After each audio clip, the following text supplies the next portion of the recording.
Cette émission est rendue possible grâce à la famille des partenaires de l'Église de la Victoire.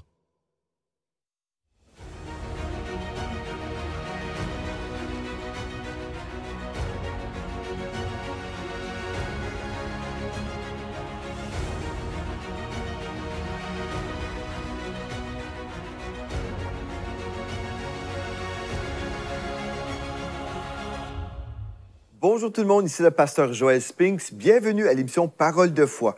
Aujourd'hui, nous sommes dans la deuxième d'une série de plusieurs émissions sur le sujet du prophétique et comment on peut croître, comment on peut grandir dans le ministère prophétique. C'est vraiment quelque chose de vraiment important pour chaque enfant de Dieu, pour celui qui va être utilisé de la part de Dieu et donner des paroles qui sont justes. Vraiment, le Seigneur nous appelle justement à aspirer aux dons spirituels selon 1 Corinthiens chapitre 14 au premier verset et aussi le texte nous dit, mais surtout à celui de prophétie. C'est pour ça qu'on va commencer justement avec le thème du prophétique dans cette série.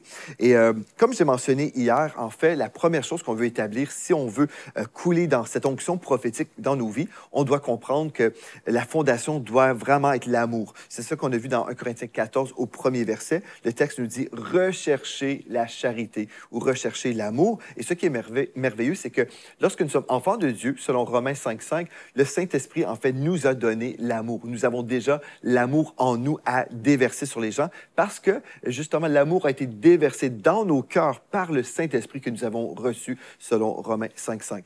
Et l'autre chose qu'on a vu également hier, c'est que on veut comprendre que Dieu parle encore aujourd'hui. Et j'ai cité un verset que j'aimerais vous lire aujourd'hui dans 1 Corinthiens chapitre 1 au verset 7. Le texte nous dit « Il ne vous manque aucun don dans l'attente où vous êtes de la manifestation de notre Seigneur Jésus-Christ. » Donc, la pensée erronée qui dit que, en fait, Dieu ne parle plus aujourd'hui ou que les dons du Saint-Esprit sont terminés pour aujourd'hui, que tout ça a terminé à l'époque des apôtres, les 12 apôtres du Seigneur Jésus. Bien, en fait, ça, c'est totalement faux parce que le texte nous dit il ne nous manque aucun don.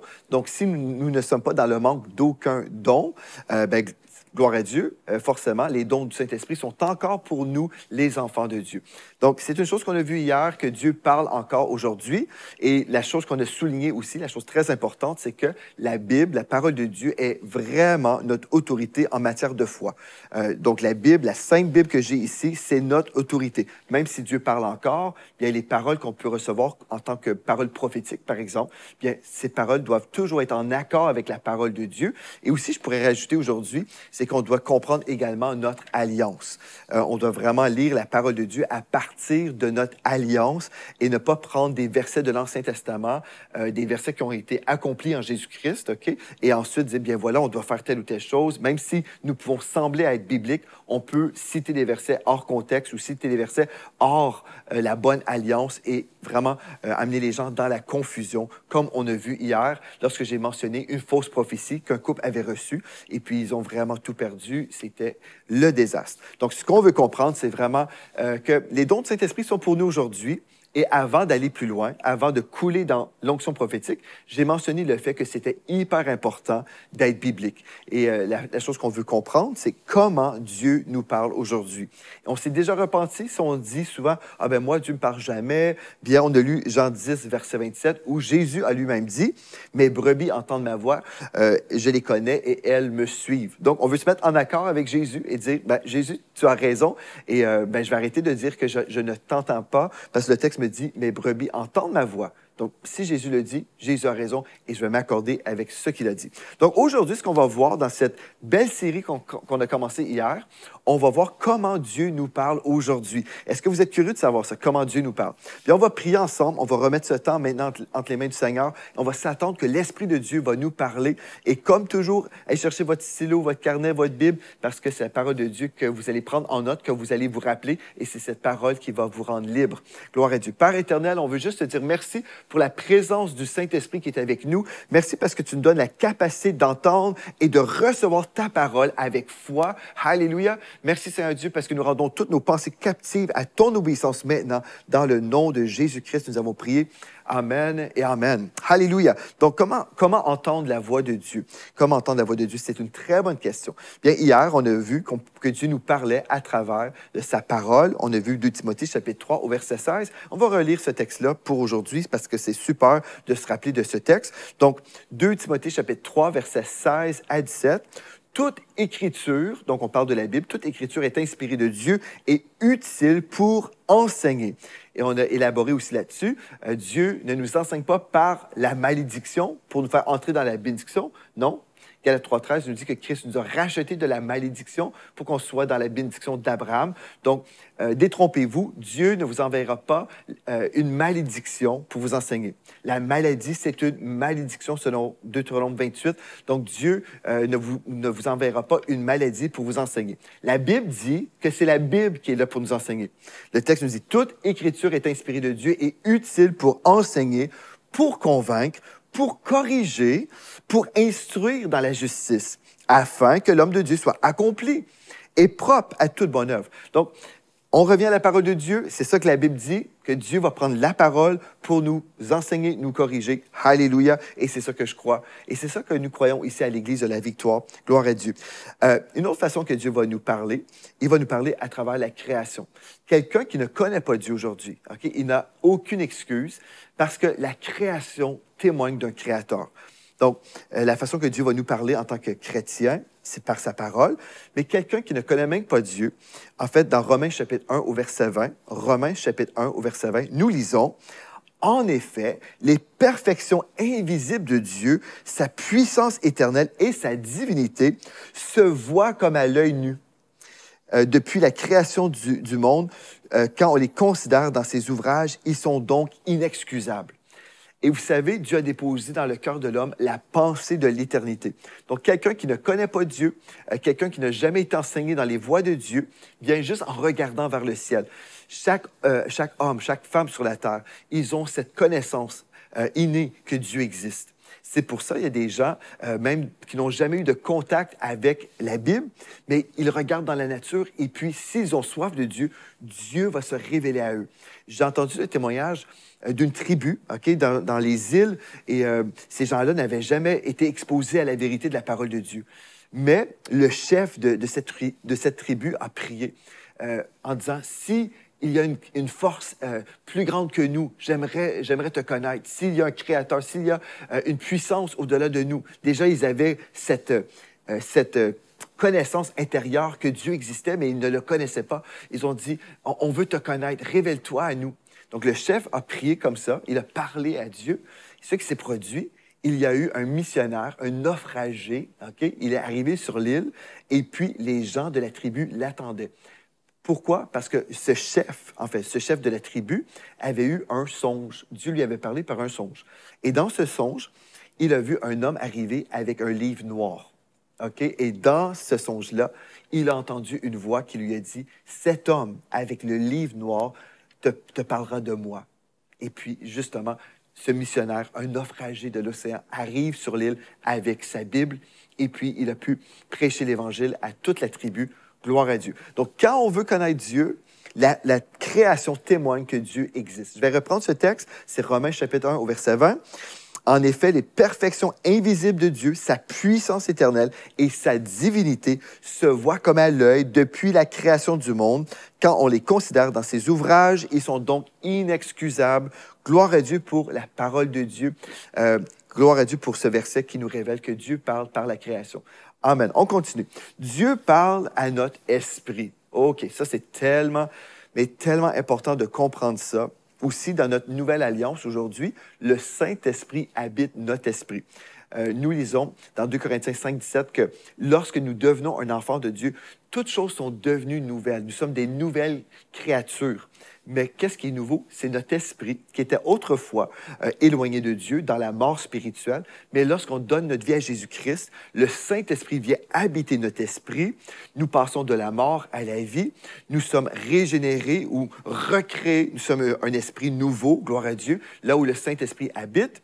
Et comme notre esprit habite un corps, nous sommes aussi le temple du Saint-Esprit. OK? Donc ça, c'est merveilleux. Donc Dieu va nous parler. Il va nous parler dans notre esprit. Et rappelons-nous, nous sommes un esprit, nous habitons un corps et nous possédons une âme qui est notre pensée, notre volonté et nos émotions. On parle ici de l'homme en 3 dimensions. Donc, le texte nous dit, dans Proverbe chapitre 20 au verset 27, écoutez bien ceci. Proverbe chapitre 20 au verset 27. Dieu parle à notre esprit. Donc, le souffle de l'homme est une lampe de l'Éternel. Le souffle de l'homme est une lampe de l'Éternel. On a déjà vu dans le psaume 119, par exemple, que la Bible, la parole de Dieu, est une lampe sur notre sentier, mais aussi, Dieu a déposé en nous, bien, il nous a fait un esprit, où le texte dit le souffle de l'homme, mais le souffle de l'homme nous parle de notre esprit. Donc, notre esprit est une lampe de l'Éternel. Qu'est-ce que ça veut dire? En fait, dans notre esprit, Dieu nous parle, en fait. Il nous parle, et puis, des fois, on peut ressentir une paix, OK? On peut avoir la paix de Dieu, la joie de Dieu qui est là, et des fois, on peut ressentir dans notre esprit un malaise.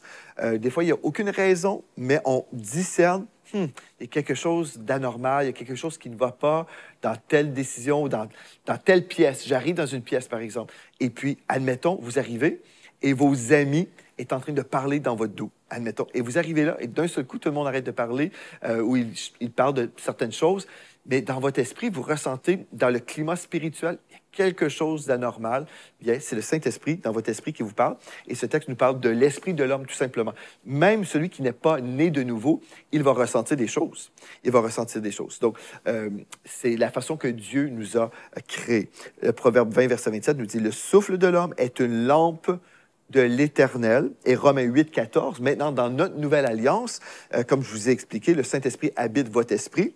Le texte nous dit « Tous ceux qui sont conduits par l'Esprit de Dieu sont fils de Dieu » ou les fils de Dieu sont dirigés par le Saint-Esprit. Donc, on va être dirigé par le Saint-Esprit qui habite notre esprit. On va avoir la paix pour faire quelque chose, ou l'absence de la paix pour ne pas faire quelque chose. On va avoir la joie aussi dans notre cœur lorsqu'on fait la volonté de Dieu. Et c'est dans notre esprit que Dieu va nous parler. Dieu ne parle pas à notre intellect. Dieu ne parle pas à notre cerveau. Il parle à notre esprit. Et si on veut couler dans le prophétique, il faut premièrement apprendre que Dieu nous parle dans notre esprit et on doit commencer à discerner quand Dieu nous parle dans notre esprit. Quand je prends un pas de foi, OK, ben là, je vais voir une confirmation que j'ai bel et bien entendu la voix du Saint-Esprit. Quand Dieu nous parle, comme je vous dis, ce n'est pas à partir de votre cerveau. Si je suis en train de parler avec quelqu'un et là, j'écoute une explication sur un sujet en particulier et là, je réfléchis et là, je donne un conseil. Ce conseil peut venir de ma tête parce que je suis en train de réfléchir. Vous comprenez? Je suis engagé dans un sujet. Mais quand je suis là, OK, je suis en train de marcher, je ne sais pas, et dans mon esprit, il y a une pensée qui vient là. Une pensée qui n'avait rien à voir avec des choses extérieures, mais ça vient dans mon esprit. Bien là, c'est Dieu qui nous parle. Souvent, c'est Dieu qui nous parle et c'est là où on doit vraiment prendre un pas de foi. Et quand je prends un pas de foi, là, Dieu va confirmer cette parole. Je me souviens, une fois, j'étais dans un resto et dès que j'arrive dans le resto, je vais m'asseoir avec des gens et le Saint-Esprit me dit, « Tu vois la dame là-bas, va lui dire qu'elle va vivre longtemps. » Mais j'étais assis, on parlait de rien de ces choses-là. Et là, je savais que Dieu, le Saint-Esprit, me disait, tu dois aller donner cette parole à cette femme, une étrangère. Et je ne voulais pas entrer dans un combat. Vous savez, on peut être là et dire, ah, est-ce que c'est vraiment moi? Est-ce que c'est Dieu? Est-ce que c'est moi? Est-ce que c'est Dieu? Et là, le temps qu'on vit le combat, c'est de la torture et on veut obéir. Donc, je me suis levé tout de suite. J'ai dit, excusez-moi, je dois me déplacer. Et je suis allé voir la dame. J'ai dit, écoutez, madame, je m'appelle Joël Spinks. Et puis, voilà, je voulais juste vous dire que Dieu a déposé en moi une pensée pour vous, une parole pour vous. Et la parole est la suivante. Dieu va vous donner de très longs jours. Je veux juste vous encourager avec cette parole que vous allez vivre longtemps. Et elle était tellement bénie. Elle m'a dit, « Wow! » Elle dit, « Merci d'avoir suivi votre intuition. » Elle dit, « Je viens tout juste de sortir de l'hôpital. On m'a diagnostiqué avec une maladie incurable. » Et voilà, elle me raconte sa vie, une partie de sa vie. Et puis, là, j'ai pu l'inviter à des réunions de guérison qu'on organisait et tout ça. Et en gros, le Saint-Esprit connaissait sa vie. Moi, je ne connaissais pas sa vie. Ce n'était pas ma pensée qui avait évalué « Oh, la dame, on dirait, elle semble malade. » Non, ça n'avait rien à voir. C'était juste comme ça, là, une pensée qui est montée dans mon esprit et j'ai pris un pas de foi. Et là, j'ai pu voir la confirmation que c'était bel et bien Dieu. Si je ne prends jamais de pas de foi, bien, comment pourrais-je avoir des confirmations? Je ne peux pas avoir de confirmation si je suis lié par la crainte. Je peux me dire, mais qu'est-ce que la personne va dire si je lui dis, si je me trompe, ça peut être gênant. Il faut être prêt à marcher sur notre orgueil aussi et juste dire, ben, Seigneur, tu as déposé ça en moi. Si je me trompe, bien, la personne va entendre un message qui lui dit qu'elle va vivre longtemps. Bon, c'est pas grave, ça, c'est pas mauvais en soi. Ça peut être une belle parole aussi. Donc, il faut juste ne pas se limiter par la crainte, parce que le diable veut nous neutraliser. Il veut nous empêcher de parler au nom de Dieu. Donc, le souffle de l'homme est une lampe de l'Éternel, et tous ceux qui sont conduits par l'Esprit de Dieu sont fils de Dieu. Et avec le temps, ben, vous allez grandir à ce niveau-là. Mes brebis entendent ma voix et elles me suivent. On discerne la voix de Dieu à force d'obéir, à force de prendre des pas de foi.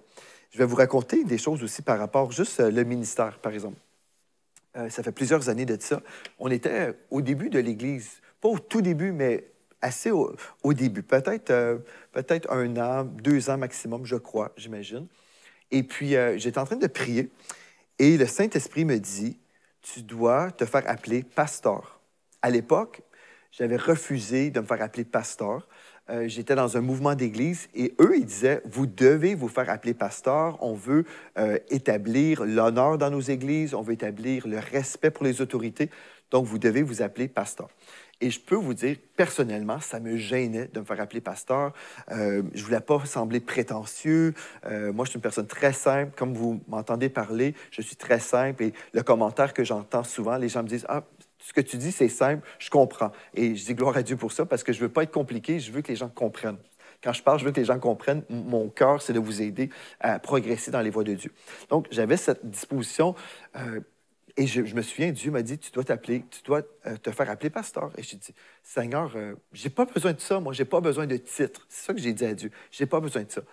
Et dans mon esprit, j'ai entendu d'une façon très forte, Dieu m'a dit, c'est pas pour toi, c'est pour eux.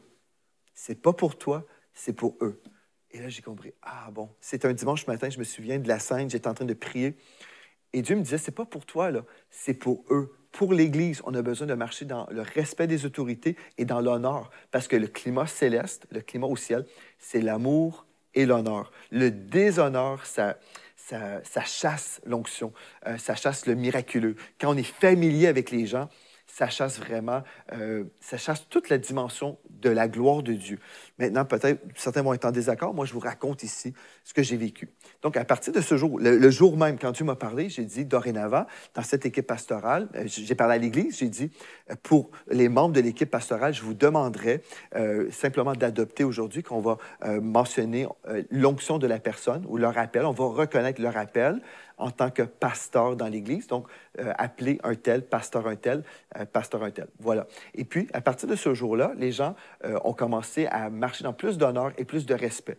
Quelqu'un dirait, ben moi, je peux honorer quelqu'un sans dire pasteur. Écoutez, moi, je vous dis ce que le Saint-Esprit m'a dit. Et des fois, il y a tellement de déshonneur dans le monde chrétien et de familiarité.